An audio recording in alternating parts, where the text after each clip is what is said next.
que Branham, il est le dernier prophète pour l'Église du Seigneur Jésus-Christ. William Branham, il est la dernière voix de Dieu pour l'Église du Seigneur Jésus-Christ. Amen. Amen. Et nous avions dit que sur la main du Seigneur Jésus-Christ, il y avait seulement 7 étoiles. Apocalypse 1, je crois, si je ne me trompe pas, verset 17 ou verset 16. Sur la main du Seigneur, il n'y avait que 7 étoiles. Et ces 7 étoiles, c'était les 7 messagers pour l'Église du Seigneur Jésus-Christ. Et la dernière étoile, c'était William Marion Branham. C'est fini. 7 seulement sur la main du Seigneur Jésus-Christ. S'il y a des gens aujourd'hui qui viennent remplacer Branham ou qui viennent au nom des prophètes pour l'Église du Seigneur, ils sont peut-être des 8e, de 9e, des 10e. Et ils sont sur la main de qui? Parce que sur la main du Seigneur Jésus-Christ étaient seulement 7 messagers. Alors si ils ne sont pas sur la main du Seigneur Jésus-Christ, c'est qu'ils sont sur la main du diable, de Satan, Lucifer. Branham, il est la dernière voix de Dieu sur la terre. Nous allons toujours insister sur ça, parce que le diable veut blaguer avec notre message. Et nous sommes là pour défendre ces messages. Amen.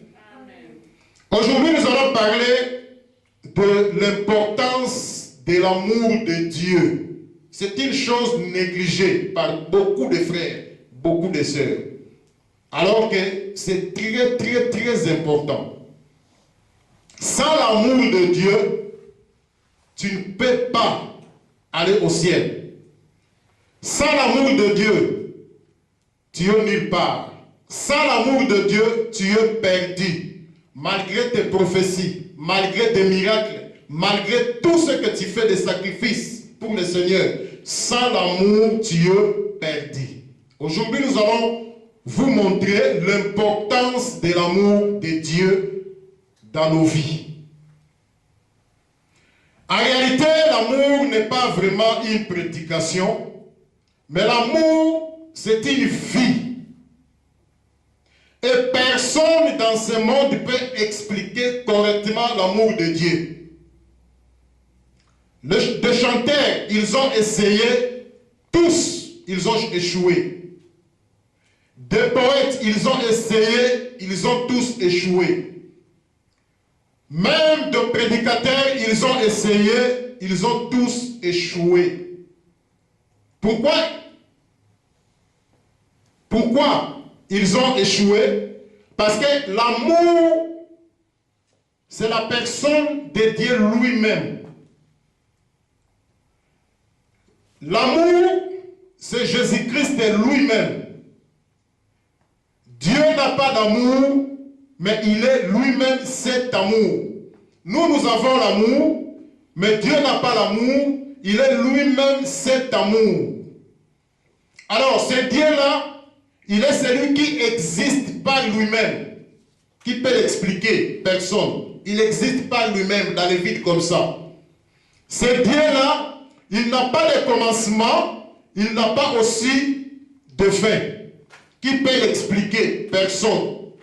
Il n'a pas de commencement. Toi et moi, nous avons un commencement et nous avons une fin. Mais ce Dieu-là, qui est l'amour, il n'a pas de commencement, il n'a pas aussi de fin. Quelqu'un qui n'a pas de commencement, d'où il est venu? Qui peut l'expliquer? Personne. C'est ça l'amour. C'est l'océan. Celui qui était tombé dans l'océan, depuis qu'il était tombé, jusqu'à aujourd'hui, il n'est pas encore arrivé là-bas, au bout de l'océan. C'est ça l'amour de Dieu. L'amour de Dieu, les gens ont essayé de prêcher, mais ils ne peuvent pas expliquer ça en profondeur. Paul a essayé, à la fin, il dit c'est un mystère. Donc, personne ne peut correctement expliquer l'amour dans sa profondeur. Personne. Et quand nous parlons ici de l'amour, nous ne voulons pas prêcher l'amour parce que l'amour c'est une vie. Quand quelqu'un croit la parole, automatiquement cet amour divin entre en lui. Si tu dis que tu as cru la parole et que l'amour de Dieu n'est pas en toi, cela prouve que tu n'as pas encore cru la parole. Et si l'amour de Dieu n'est pas en toi, c'est que Lucifer, c'est lui qui est en toi. Si l'amour de Dieu est en toi, c'est Dieu, Jésus-Christ, qui est en toi. Amen. Nous avons besoin de cet amour dans nos familles, dans nos foyers, même dans nos églises. C'est par manque de cet amour divin qu'on a beaucoup de divisions aujourd'hui dans les églises du Seigneur. C'est par manque de cet amour divin qu'on a beaucoup de séparations dans nos familles. C'est par manque de cet amour divin qu'on a beaucoup de cas de divorce aujourd'hui dans les mariages. Et c'est par manque de cet amour que nous avons beaucoup d'ennemis. Par manque de cet amour que ce monde échoue. Donc nous avons besoin de cet amour afin que nous soyons tous unis. Amen. Frère Branham nous dit que nous avons deux sortes d'amour seulement, pas trois mais deux. Amour philéo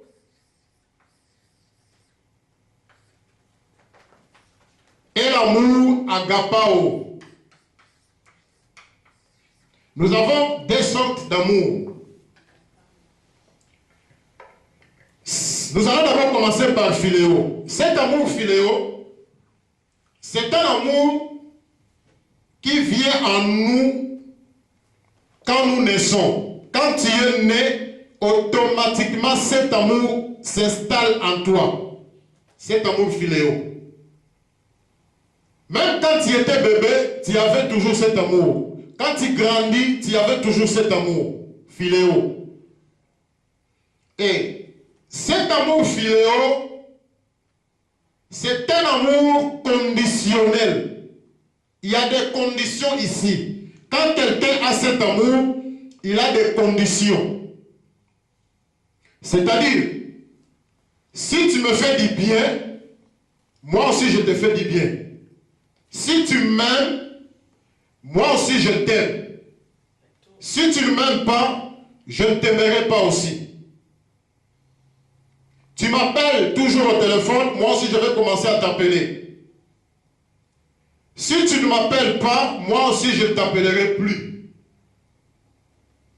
Cet amour n'a pas de patience. Tu demandes quelque chose à Dieu, tu n'as pas de patience, tu commences déjà à murmurer. C'est cet amour qui est en toi. Cet amour ne pardonne pas. Quelqu'un te fait du mal, tu ne veux pas pardonner. Tu as la haine contre lui. Tu as cet amour encore en toi. Cet amour nous pousse à avoir des ennemis avec nos frères et nos sœurs. Quand quelqu'un a des ennemis, il a encore cet amour philéo en lui. Cet amour philéo, c'est un amour conditionnel. Il y a un si devant. Si tu me fais ça, moi aussi, je te ferai ça. Si tu ne me fais pas ça, moi aussi, je ne ferai pas ça. Ici. Et cet amour, quand il y a ça en toi, tu ne peux pas voir le ciel. Frère Branham dit que tu es ennemi de Dieu avec cet amour. Cet amour, c'est l'amour de Satan. C'est l'amour du diable. Et cet amour, même les fumeurs de chanvre, ils ont ça. Des crocodiles, des éléphants, ils ont cet amour. Des ngangakis, des féticheurs. Tous ces gens-là, ils ont cet amour philéo. Et parmi les fins du message, Il y en a beaucoup aussi qui sont encore dans cette étape de philéo, même des serviteurs de Dieu, beaucoup sont encore ici, dans cet amour philéo. Un pasteur qui a des ennemis, il a encore cet amour philéo. Parce qu'on ne prêche pas seulement les enfants de Dieu, même les pasteurs, ils ont droit d'écouter aussi d'autres serviteurs de Dieu parce qu'ils sont aussi des chrétiens. Amen. Un pasteur qui a des ennemis, il a encore cet amour philéo. C'est un ennemi de Dieu. C'est le diable qui est en lui. Ce n'est pas Dieu. Un pasteur qui a de la haine avec l'autre pasteur, ce n'est pas Dieu qui est en lui, c'est le diable qui est en lui. Vous suivez ces pasteurs tous en enfer, sans scale. Si vous êtes au courant que votre pasteur a un ennemi ou des ennemis au pluriel, allez les trouver. S'il ne veut pas réparer, quittez-les. Frère Branham dit, il n'y a pas un pasteur éternel pour des brebis. Il n'y a pas aussi des brebis éternelles pour un pasteur. Aussi longtemps que la colonne de feu est sur toi, nous sommes derrière toi. Aussi longtemps que tu répètes le message de l'heure, nous sommes derrière toi. Aussi longtemps que tu es en ordre avec la parole, toi pasteur, nous sommes derrière toi. Quand tu négliges le message, tu commences à jouer au message, tu as des ennemis, tu fais de n'importe quoi, on te quitte. Alors, c'est regrettable aujourd'hui, parce que quand je dis que les pasteurs qui ont des ennemis, Dieu n'est pas avec eux. William Marion Branham, un jour, il a menti au téléphone. Je ne suis pas là pour parler des oreilles du prophète. Je sais qu'aujourd'hui, c'est la parole pour nous. Cette erreur aujourd'hui, c'est la parole. Le prophète aujourd'hui, c'est la parole. Et une erreur corrigée n'est plus une erreur. Alors, je vais vous présenter cette parole. Branham a menti au téléphone à cause du dérangement de son avocat. Et quand il veut aller prier pour un bébé, je n'ai pas le temps pour lire ça. Quand il veut aller prier pour un bébé, Dieu dit à William Branham, son prophète, il dit que je ne suis pas avec toi. Je ne peux pas t'écouter parce que tu as menti au téléphone. Branham a laissé le bébé, il est allé prier toute la journée en regardant en direction de l'Est. Pourquoi il n'avait pas regardé au nord ou au sud? Il a regardé à l'ouest, à genoux, mains levées. Toute la journée, il pleurait pour l'erreur qu'il avait fait au téléphone. Dieu a dit à William Branham, je ne suis pas avec toi, je ne peux pas t'écouter à cause de ce que tu as fait au téléphone. Si Dieu ne voulait pas écouter son prophète, combien plus forte raison? Toi, un pasteur qui a des ennemis, un pasteur qui a de la haine envers d'autres pasteurs, et Dieu est avec toi. Non. Même s'il y a des signes, même si il y a la colonne de feu qui apparaît dans tes photos, qui apparaissent dans tes photos, Dieu n'est pas avec toi parce que le diable peut tout imiter. Et un jour, nous allons parler aussi de la colonne de feu. Moi, je crois la colonne de feu qui était sur la tête de William Marion Branham. Vos colonnes de feu, je les respecte. Je ne dis pas A, je ne dis pas B. Je ne peux même pas témoigner de ça. Mais je témoigne la colonne de feu qui était sur la tête de William Marion Branham. Et c'est pourquoi il faut acheter aussi de bons appareils. Parce que les appareils des Chinois, des fois il y a des lumières comme ça.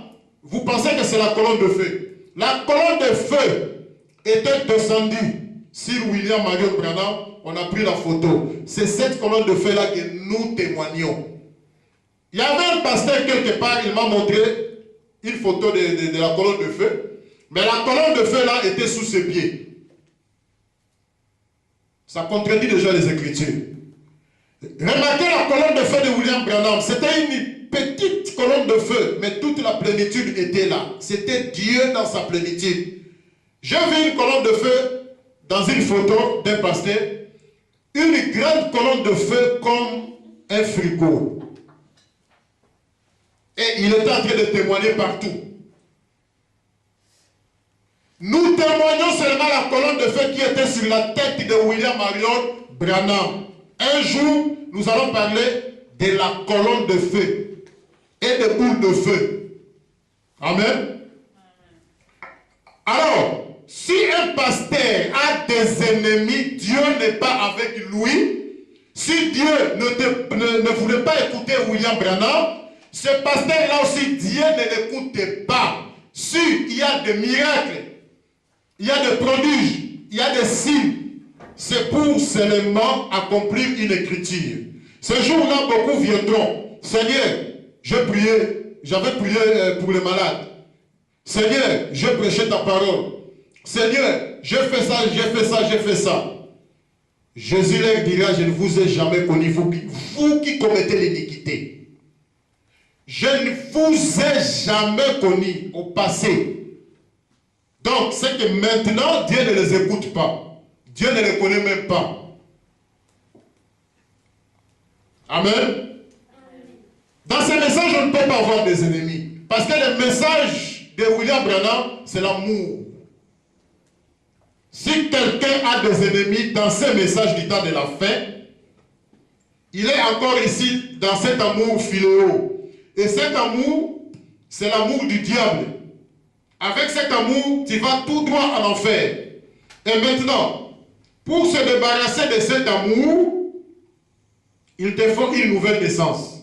Nous avions dit que cet amour philéo vient en toi, s'installe en toi quand tu es né. Alors, pour se débarrasser de cet amour, tu dois naître de nouveau. En naissant de nouveau, cet amour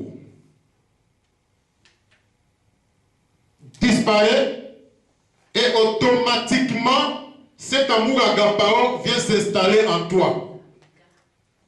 Et quand tu es né de nouveau, la Bible dit toutes tes choses sont devenues nouvelles. Toutes tes anciennes choses sont passées. Toutes choses sont devenues nouvelles.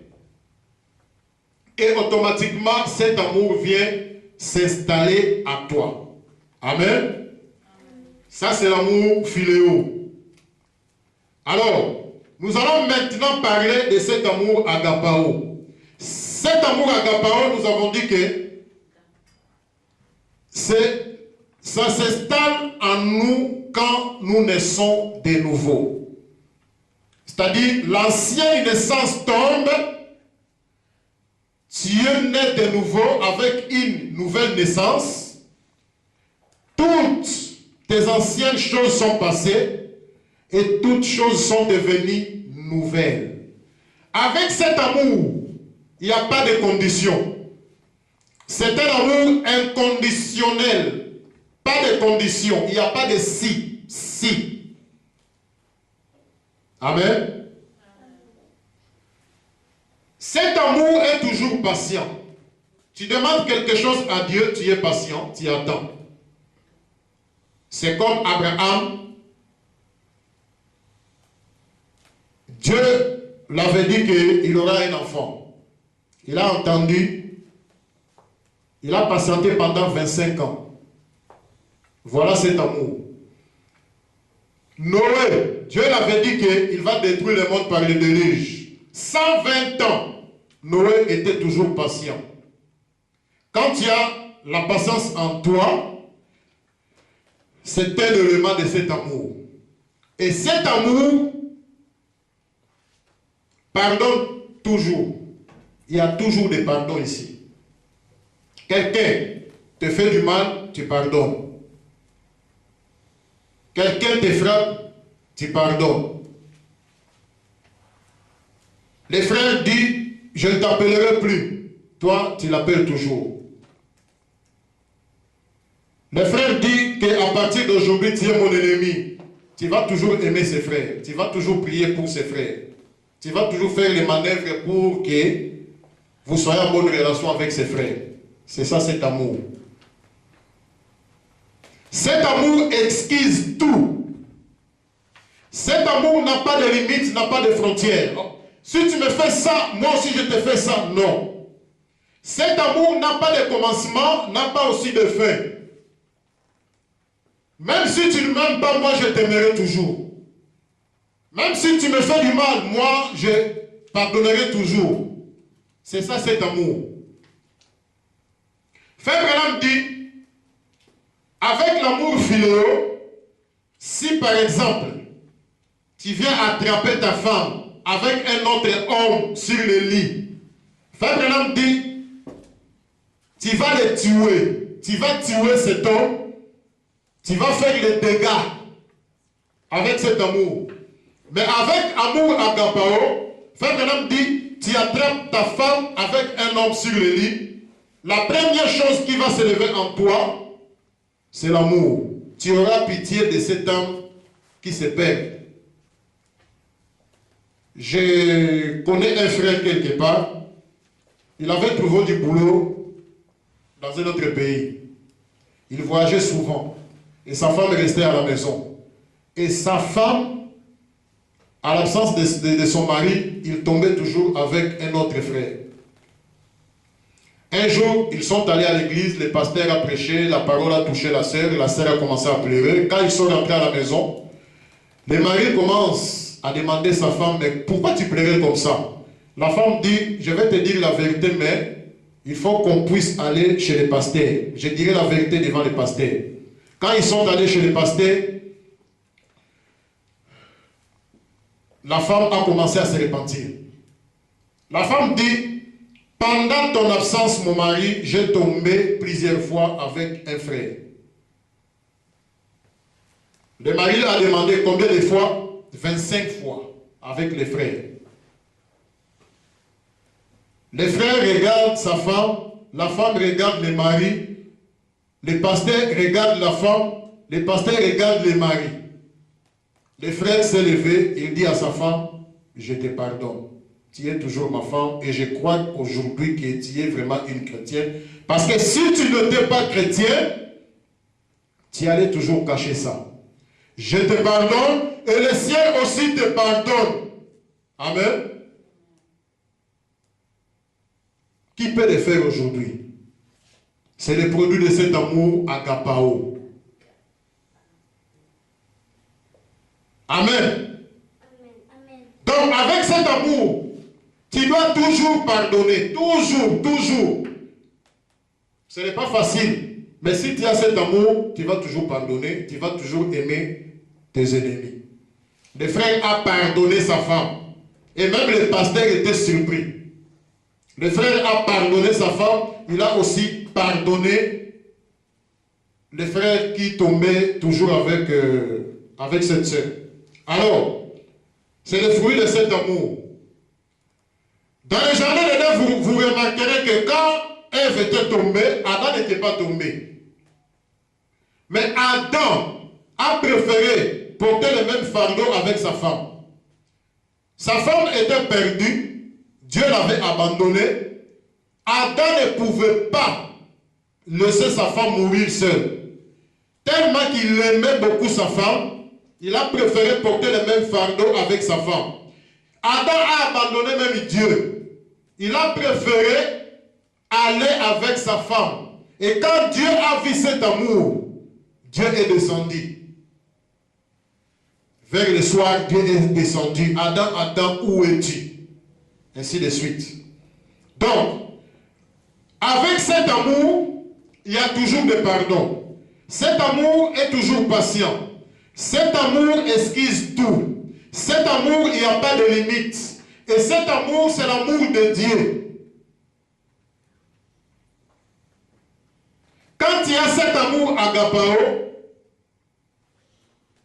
le ciel est pour toi. Mais nous avons dit que cet amour vient seulement en naissant de nouveau.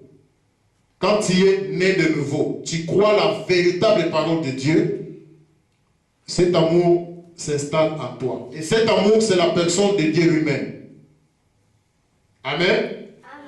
C'est ça la différence entre philéo et l'amour agapao. Ça, c'est l'amour du diable et ça, c'est l'amour de Dieu. Quand nous naissons, c'est ça qui s'installe en nous. Quand nous naissons de nouveau, c'est l'amour agapao qui vient prendre place. C'est-à-dire Dieu chasse le diable, il prend place en toi. Amen. Et avec cet amour, tu peux chasser les démons et les démons vont t'obéir. Souvent, frère Branham, j'ai cette citation, mais comme on a un peu commencé en retard, je ne vais pas lire toutes les citations. Frère Branham dit souvent, dans toutes les difficultés qui lui arrivaient, c'était l'amour qui l'a sauvé. Devant les fous qui venaient pour étrangler William Branham, Frère Branham a dit qu'il avait pitié de ces fous. Il lui a projeté l'amour. En lui-même, Branham dit, peut-être cet homme a aussi des enfants, peut-être qu'il a aussi une femme. Mais pourquoi le diable les tourmente comme ça? Il avait pitié de cet homme. Frère Branham a crié au nom de Jésus-Christ, sors de cet homme, toi le diable. Et cet homme était complètement délivré. Frère Branham dit, c'était à cause de l'amour qu'il avait envers cet homme. Devant les taureaux furieux, Frère Branham dit, il avait aimé ce taureau, il avait pitié de lui. Et quand il a prononcé la parole, les taureaux s'étaient calmés. Même les abeilles qui venaient piquer William Branham, Frère Branham dit, c'était toujours l'amour. Donc avec cet amour, les démons ne peuvent pas blaguer avec toi. Avec cet amour, les diables ne peuvent pas blaguer avec toi. Même des sorciers, ils ne peuvent pas blaguer avec toi. Oh non, c'est ta tante qui te fait ça. Oh non, c'est ton oncle qui est en train de t'ensorceler. Aimez toujours ton oncle là. Aimez toujours ta tante. Et Dieu va descendre. Il va donner la solution à ton problème. Parce que Frère Branham dit, on ne chasse pas un démon par la colère. Quand tu haïs ta tante, tu haïs ton oncle, automatiquement, le diable s'installe en toi. Mais quand tu les aimes, Frère Branham dit, Dieu est obligé de descendre pour te défendre. Donc, moi, ça ne peut pas, c'est impossible, mais si un jour, par exemple, on dit que bon, Costa, tu es devenu président, par exemple, du Canada ou du Congo, la première des choses, je vais commencer à fermer toutes les églises qui attrapent des sorciers, parce que en réalité, c'est faux. Quelqu'un a fait son songe, comme il n'aime pas le frère, il n'aime pas la sœur, il haït son frère, il haït cette sœur. Il a commencé à faire des mauvais songes pour lui ou pour elle. Après, quand il va se lever, oh non, c'est une sorcière, c'est un sorcier. C'est pourquoi aujourd'hui nous avons beaucoup de dégâts dans nos familles. Oh non, celle-là c'est une sorcière. Celui-là c'est un sorcier. Tu n'as pas de preuves. Moi, si je deviens président de la République aujourd'hui, je vais fermer toutes ces églises. Que ce soit du message ou de pentecôtisme, je vais tout fermer. La première des choses que je ferai. Alors, l'amour agapao, c'est l'amour de Dieu. L'amour philéon, c'est l'amour de Satan. Maintenant, lequel de ces deux amours est en toi?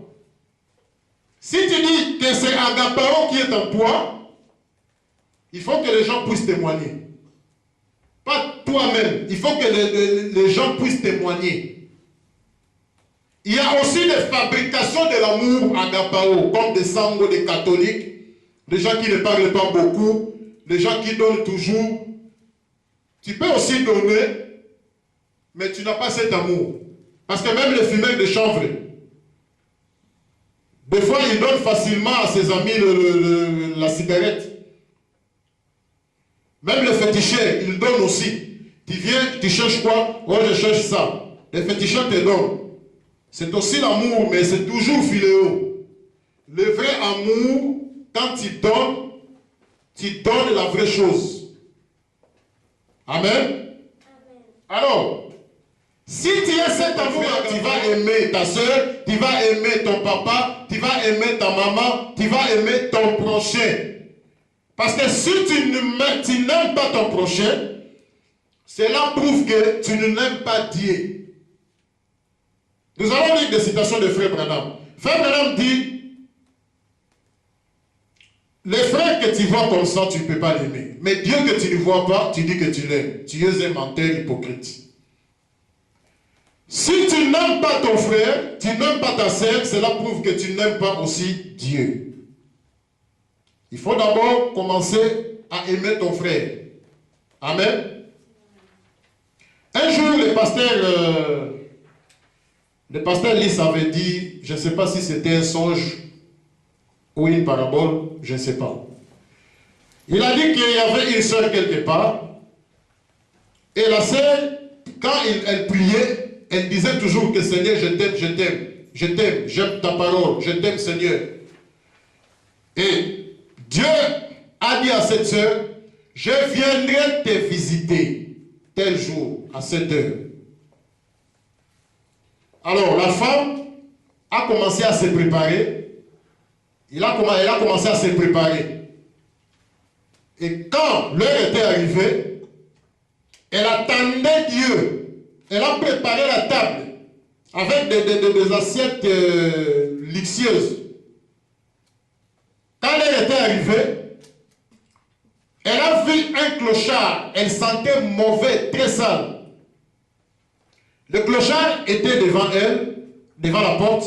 Il a frappé la porte, la femme a ouvert la porte. La femme a chassé le clochard parce qu'il sentait mauvais.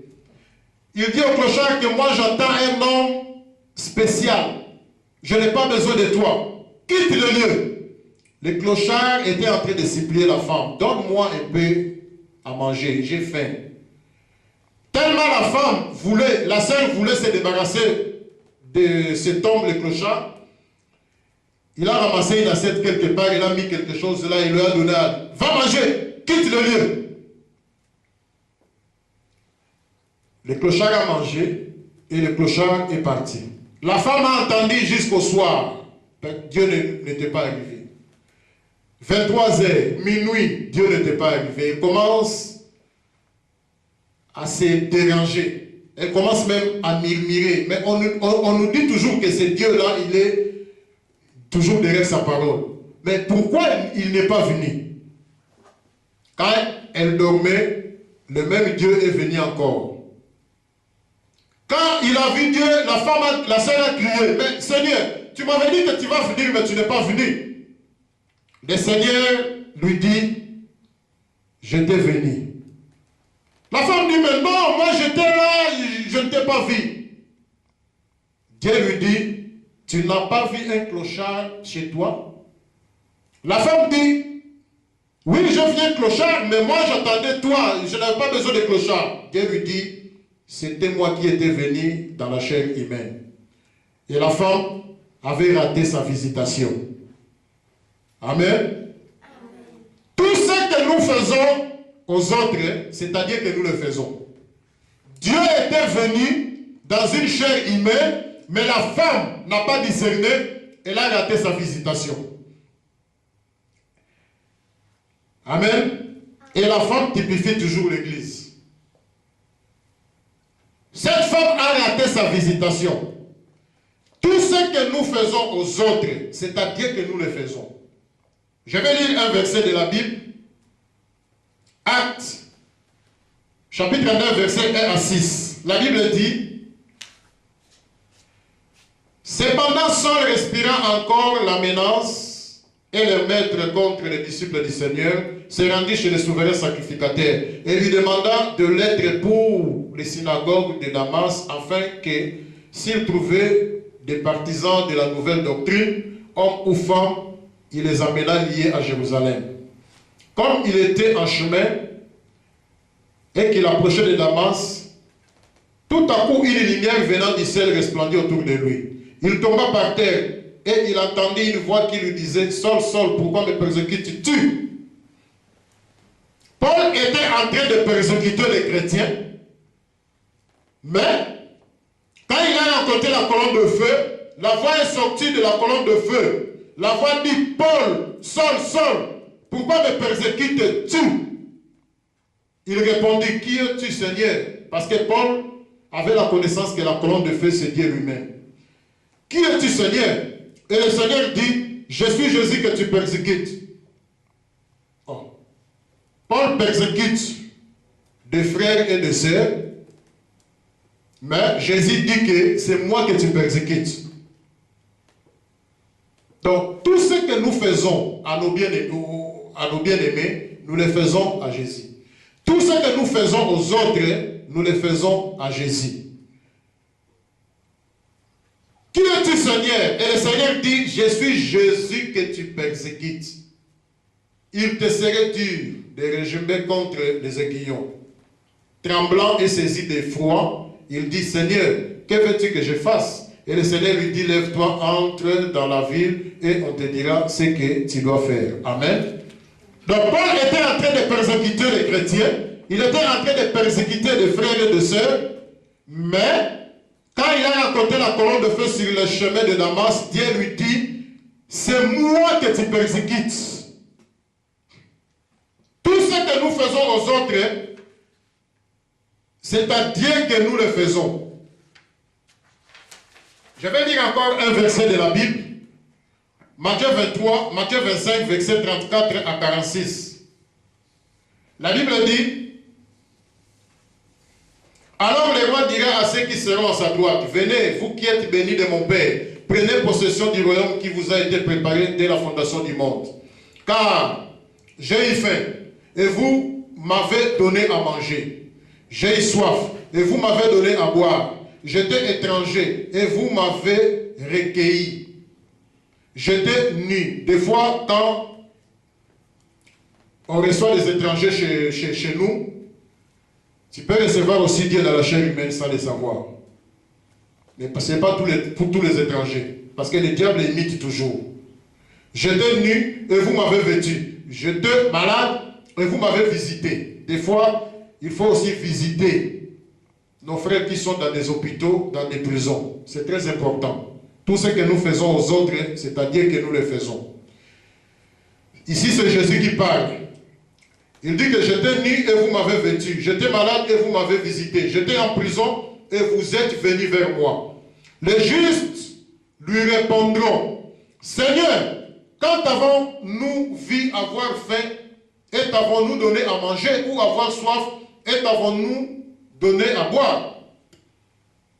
Quand avons-nous vu étranger et t'avons-nous recueilli, ou ni et t'avons-nous vêtu? Quand avons-nous vu malade ou en prison et sommes-nous allés vers toi?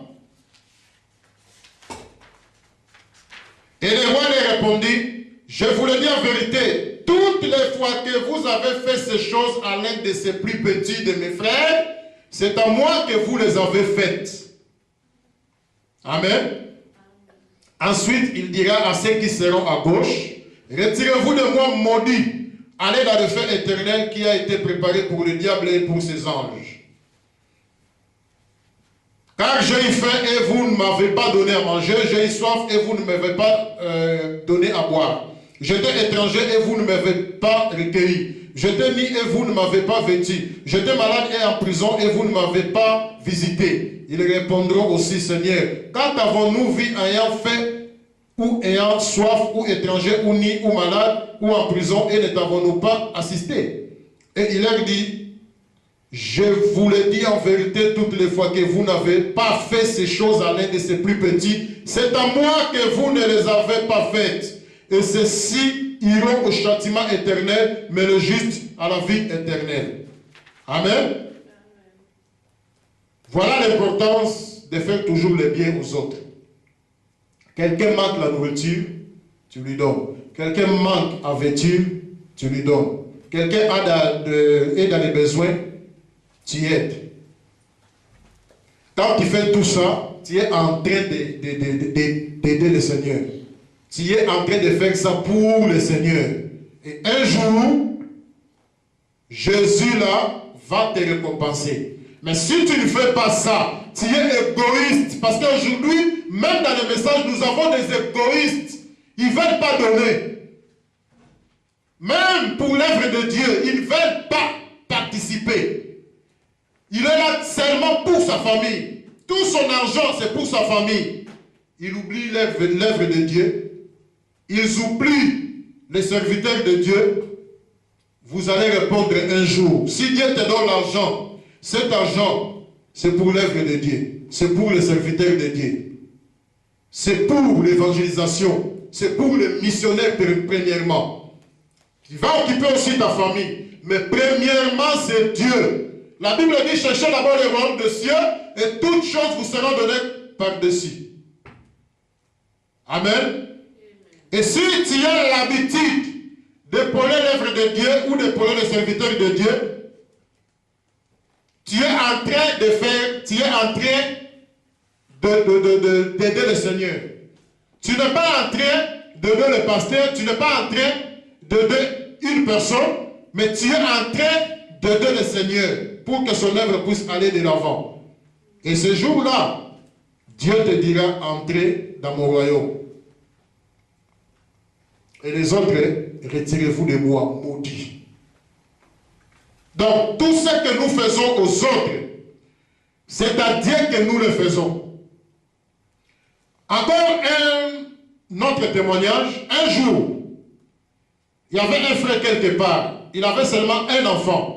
Et cet enfant-là était malade. Les médecins ont dit que c'est fini. On n'a encore rien à faire. Il va mourir. Un seul enfant, mais les médecins, ils ont déclaré que cet enfant va mourir. Donc, il n'y a plus rien à faire. C'est fini.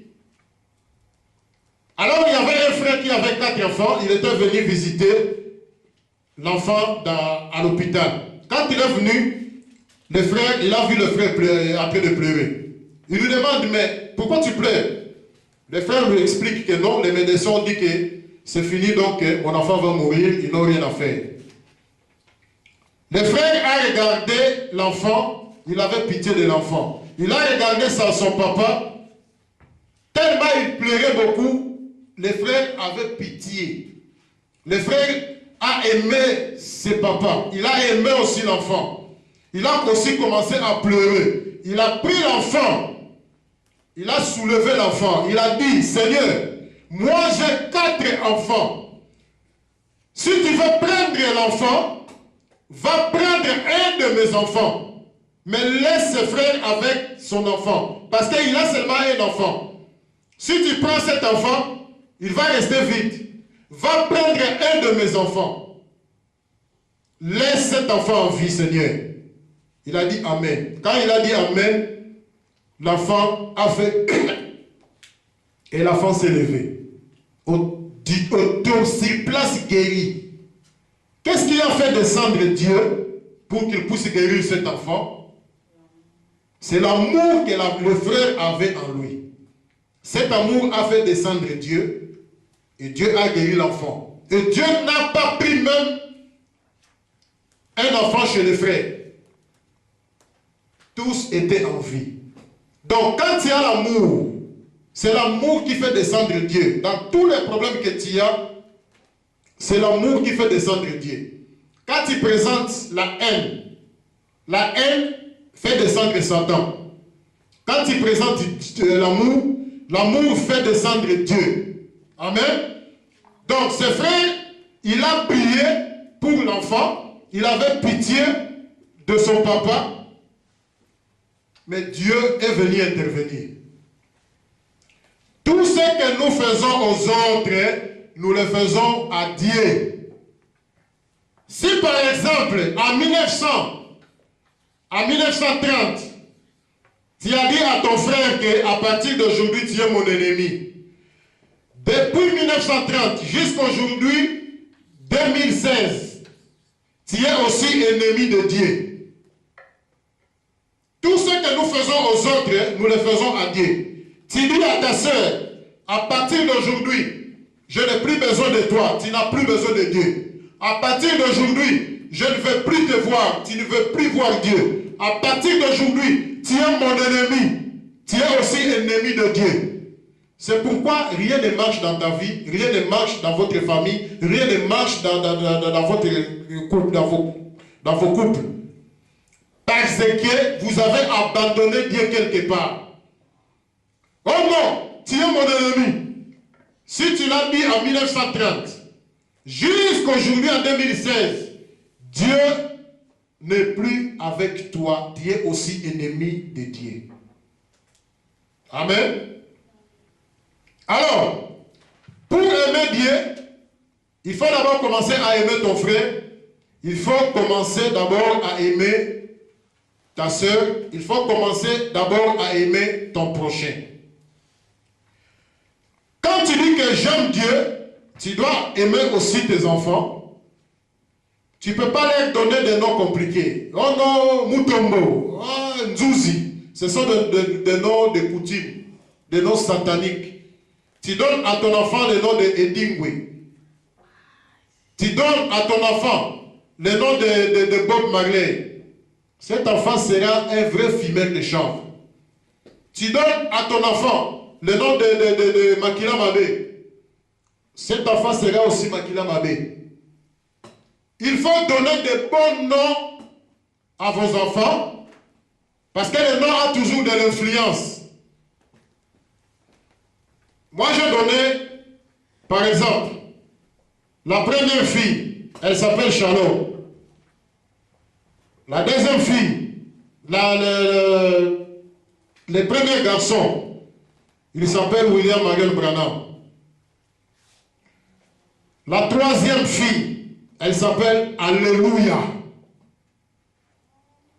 Le troisième garçon, il s'appelle Hosanna Amen. J'ai donné ce nom par révélation, ce n'est pas de fabrication.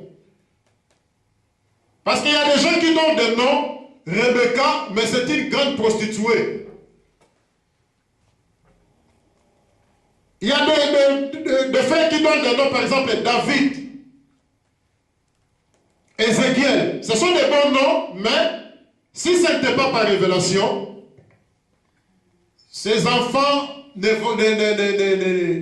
vont pas refléter le nom de ces gens-là, ou l'influence qu'il y avait ces gens-là. Parce que le diable imite tout. Il faut prier pour donner le nom. Moi, des fois, ma femme me dérange quand on a un enfant. Je donne le nom peut-être 2 jours après ou 1 jour après. Je suis en train de méditer, je suis en train de prier. Alors, on a Alléluia, on a Shalom, on a Hosanna, on a Branham. Et ces noms-là, je sais qu'un jour, si Dieu me retire dans ce monde, ces noms-là vont les aider.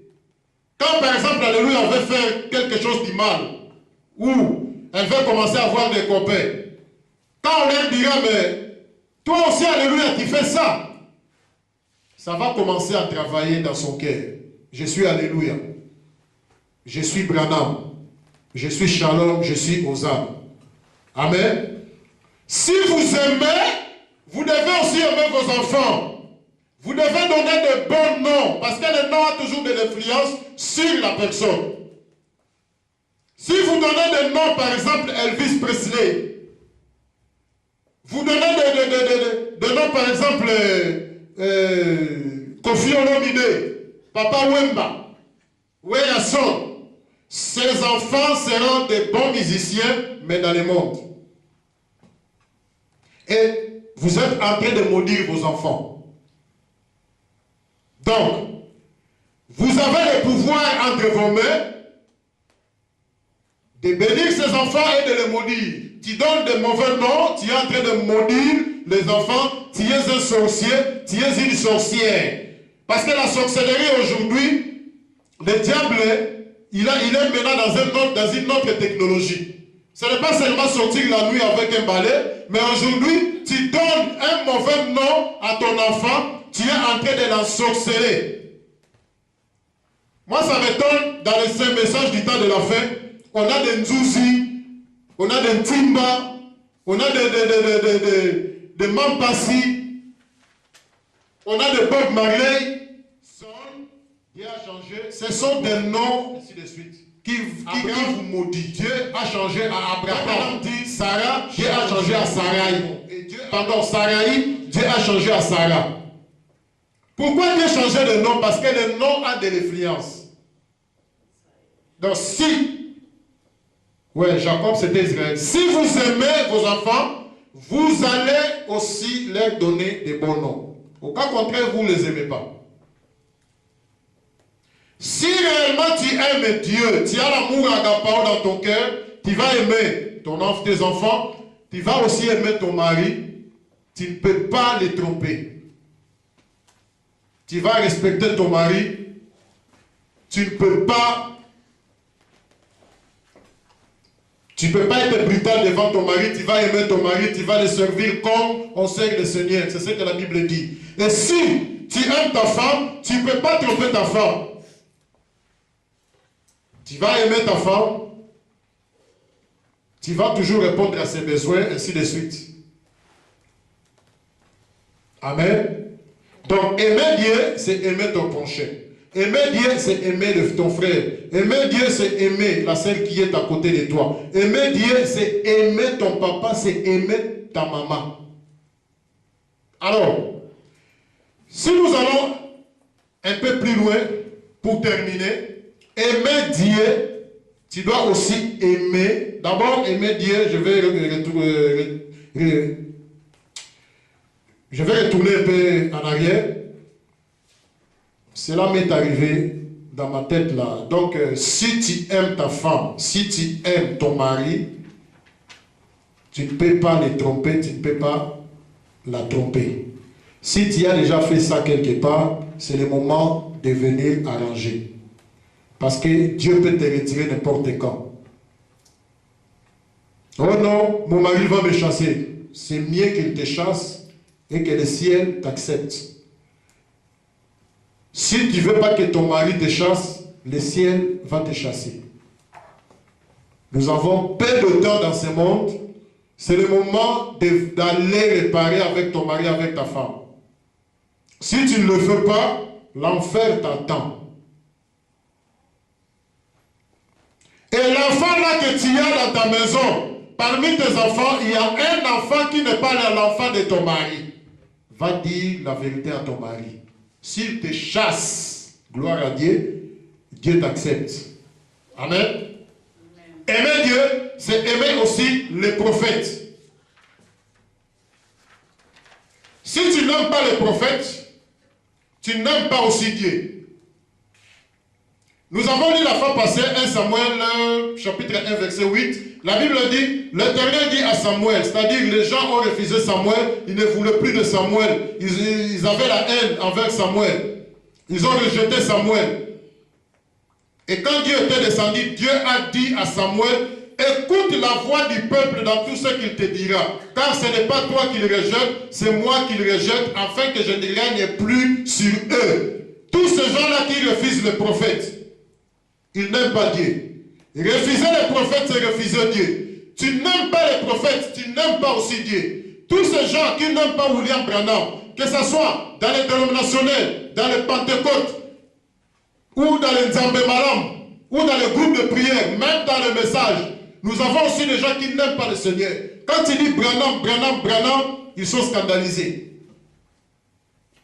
Vous n'aimez pas aussi Dieu. Aimer Dieu, c'est aimer aussi son prophète. Parce qu'on n'a pas encore de temps. Je passe. Amen. Donc, si vous aimez Dieu, vous allez aimer votre mari, vous allez aimer votre femme, vous allez aimer vos enfants, et vous allez aimer même vos ennemis. Alors, je vais lire Frère Branham. Pour terminer, Frère Branham dit ceci, l'adoption, paragraphe 104. Il dit, ainsi dit le Seigneur, il vous faudra avoir l'amour parfait pour entrer dans cet endroit-là, car c'est tout ce qu'il y a là-bas. Peu importe l'argent, le nombre de démonstrations religieuses, Frère Branham dit, pour entrer au ciel, vous avez besoin de cet amour, agapao, l'amour de Dieu. Je recommence, c'est très important. Ainsi dit le Seigneur. Frère Branham dit, ainsi dit le Seigneur. Paragraphe 104. C'est-à-dire, c'est Dieu qui parle. Il vous faudra avoir l'amour parfait pour entrer dans cet endroit-là. Car c'est tout ce qu'il y avait là-bas. Peu importe l'argent, le nombre de démonstrations religieuses. Peu importe le nombre de démonstrations religieuses que tu fais. Oh, de miracles. Oh, la colonne de feu était à Paris sur ma photo. Frère Branham dit, peu importe le nombre de démonstrations religieuses, la qualité des bonnes œuvres que vous avez pu faire, ou ce que vous avez pu faire, ça ne comptera absolument pas ce jour-là. Il faudra avoir l'amour parfait. Alors, quoi que vous fassiez, mettez tout le reste à côté. Frère Branham dit, mettez tout le reste à côté. C'est-à-dire, miracle, des sacrifices que tu fais pour le Seigneur. Aller à l'église, des prières, des jeûnes. Mettez tout à côté. Jusqu'à ce que vous soyez tellement remplis de l'amour de Dieu, au point de pouvoir aimer ceux qui vous haïssent. Ça, c'est Frère Branham. Je n'ai pas le temps de commenter ça parce qu'on n'a plus de temps. Je lis encore. Là où je pense, les pentecôtistes ont failli. Frère Branham dit, nos vies sur la théologie divergent à des milliers de milles. S'il aime le Seigneur Jésus, il est mon frère ou il est ma soeur. Que tu sois pentecôtiste, que tu sois frère, je ne sais pas, l'évangile éternel, que tu sois catholique, que tu sois protestant. Tu es toujours mon frère, tu es toujours ma soeur. Même si il y a des points où nous ne voyons pas, même s'il y a des points où nous avons de différentes opinions, mais tu es ma soeur, tu es toujours mon frère. Je serai toujours ensemble avec vous, je vais vous visiter à la maison, je peux vous visiter dans votre église, tu es ma soeur, tu es mon frère. Il n'y a pas de problème. Et à tous ces points-là que nous ne marchons pas ensemble, Dieu va nous éclairer un jour. Néanmoins, nous sommes des frères. Frère Branham continue, il dit, c'est nous qui avons tracé ces limites. C'est nous qui avons tracé ces limites. Si vous ne pouvez pas aimer votre frère que vous voyez, comment pouvez-vous aimer Dieu que vous ne pouvez pas? N'avez-vous jamais vu? Et frère, lorsque l'amour se manifeste, Dieu est là-dedans. Quand l'amour se manifeste, Dieu est là-dedans. Car Dieu est amour. Quand l'amour se manifeste, Dieu est là-dedans. Quand la haine se manifeste, c'est Satan qui est là. Et vous n'arrivez nulle part sans l'amour divin. Sans cet amour agapao, vous n'arrivez nulle part. Nulle part. Donc, pas de ciel, peut-être pas d'enfer, je ne sais pas où tu vas aller. Nulle part. Et quand vous vous aimez l'un l'autre, vous aimez Dieu. Ça, c'est William Branham. Encore une autre citation. Les esprits séducteurs. Frère Branham dit ceci. Paragraphe 135. Si vous mourrez sans Dieu, peu importe la vie que vous avez menée et le nombre de voitures que vous avez construites, si l'amour de Dieu n'est pas là, pour vous tirer jusqu'à dans le royaume de Dieu, vous êtes perdus. Sans cet amour agapao, vous êtes perdus. Oh non, j'ai fait le miracle. Oh non, j'ai fait ça. Oh, j'étais toujours à l'église. Je donnais mes dîmes et mes offrandes. Sans cet amour, vous êtes perdus. Là où je pense les pentecôtistes ont failli. Paragraphe 62. Frère Branham dit, si vous surprenez un homme en train de l'insulter, c'est-à-dire ta femme, si tu surprends un homme en train d'insulter ta femme, vous tuerez cet homme pour cela. Ça, c'est l'amour philéo. Frère Branham dit, ça, c'est l'amour philéo. Je recommence, paragraphe 62. Là où je pense les pentecôtistes ont failli. Si vous surprenez un homme en train de l'insulter, c'est-à-dire un homme en train d'insulter ta femme, Vous tuerez cet homme pour cela. Ça, c'est l'amour philéo. Mais l'amour agapao vous fera prier pour son âme perdue. Voilà la différence. C'est là que les gens ne comprennent pas. Voyez, il ne s'agit pas d'une sorte de condition mentale forgée et agissante. Il s'agit certainement de l'authentique Saint-Esprit de Dieu qui unit nos cœurs dans la communion et l'amour chrétien. Tu attrapes ta femme au lit avec un autre homme.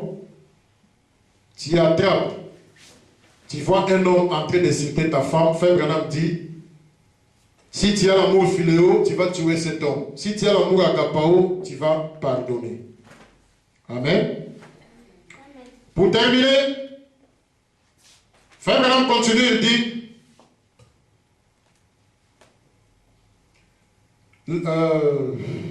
je suis Dieu projectant son amour, c'est-à-dire quand l'amour s'élance, paragraphe 5, l'amour doit diriger notre foyer. L'amour est la plus grande force qui soit placée sous le pouvoir de l'homme. Un foyer qui n'est pas dirigé par l'amour n'est pas un foyer. Si un homme et une femme ne s'aiment pas sincèrement, ils ne peuvent pas se faire confiance. Donc si un homme n'a pas confiance de sa femme, il n'aime pas sa femme. Si une femme ou une sœur n'a pas confiance à son mari, elle n'aime pas son mari. C'est ce que Frère Branham dit ici. Mais si nous revenons au principe qui place l'amour en premier lieu, et ensuite ces choses, je pense que notre Église progresserait beaucoup plus vite si nous mettons Dieu en premier, et Dieu est amour. Le fait de ne pas avoir confiance envers ta femme ou envers ton mari, cela prouve que tu ne l'aimes pas. C'est ce que Frère Branham dit ici. Quand les frères sortent, tu commences à appeler au téléphone. Oh non, il y a des savons qui manquent à la maison, il faut acheter. Oh mais j'entends un bruit là-bas, c'est qui ça? Oh non, mais c'est la radio. La radio, mais c'est comme une voix d'une femme. Tu ne l'aimes pas. C'est ce que Frère Branham dit ici. C'est l'ainsi dit le Seigneur. L'amour vaincra chaque ennemi. Pardon. Je lis toujours quand l'amour se lance. Un peu en bas là-bas, pour gagner le temps. Paragraphe 29. Frère Branham dit, Jésus-Christ, le Fils de Dieu, quand l'amour est mis à sa place, cela vaincra chaque ennemi sur la terre ou l'homme de tourment. Donc, quand il y a cet amour agapao, cet amour en toi va vaincre tous tes ennemis. Cet amour en toi va vaincre tous les tourments qui se présentent devant toi. Ça, c'est ainsi dit le Seigneur. Nous avons beaucoup de problèmes aujourd'hui parce que nous manquons cet amour. Donc, avec cet amour, nous allons vaincre tous nos ennemis. Oh, un sorcier m'attaque.